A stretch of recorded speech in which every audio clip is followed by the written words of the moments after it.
নমস্কাৰ সকলোকে। আজি নতুন এটা গেটআপত ওলাইছোঁ আৰু আজি এটা বিশেষ কাম কৰিবলৈ ওলাইছোঁ।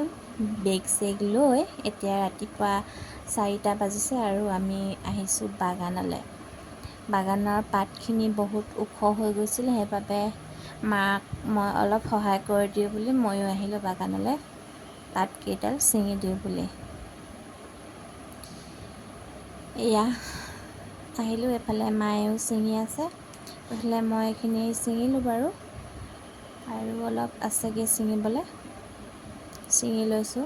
কোমল হৈ থাকিলে ভালে লাগে ছিঙি, কিন্তু বুঢ়া হৈ গ'ল যে সেইবাবে কাঁচিয়ে কাটিবলগীয়া হৈছে। কাঁচিয়ে কাটিলে পাতবোৰ বেয়া হৈ যায়, পাতৰ গছবোৰ। হাতে ছিঙিলে ভাল, কিন্তু আজিকালি চবেইচোন কাঁচিয়ে কাটিবলৈ ধৰিলে। এয়া বহুত দিনৰ মূৰত পাত ছিঙিছোঁ। হ'ল দেই, 5-6 বছৰমান হ'ল। বিয়া হোৱা আগতেই ছিঙা পাত, ঘৰত থাকোঁতেই। বিয়া হোৱাৰ পিছত পাত ছিঙিয়ে পোৱা নাই বুলি ক'লেও বেয়া নহ'ব।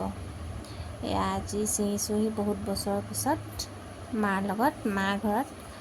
যিহেতু মাৰ ঘৰত আছোঁহি, সেইবাবে মাৰ ঘৰতে ছিঙি দিছোঁ। ইমান দীঘল দীঘল হৈ গ'ল দেখিছে পাতবোৰ।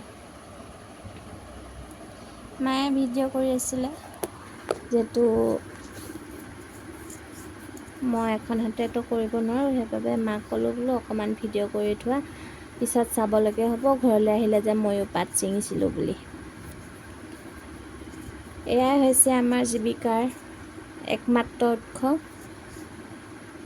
এই বাগানেই আমাৰ 3জনীয়া পৰিয়ালটো পোহপাল দি আছিলে বুলি ক'ব পাৰি। বহু কষ্টত মায়ে এখন বাগান বনালে, আৰু বা মোৰ বাগান চলাই হাঁহ কুকুৰা পুহিয়ে আমাক ইমান ডাঙৰ কৰি বিয়াও দিলে। কেতিয়াবা ভাবিলে বেয়া লাগে, ইমান কষ্ট কৰিছে মায়ে আমাৰ বাবে। সেইবাবে বোলো মাক সহায় কৰি দিবলৈ ময়ো যাওঁ।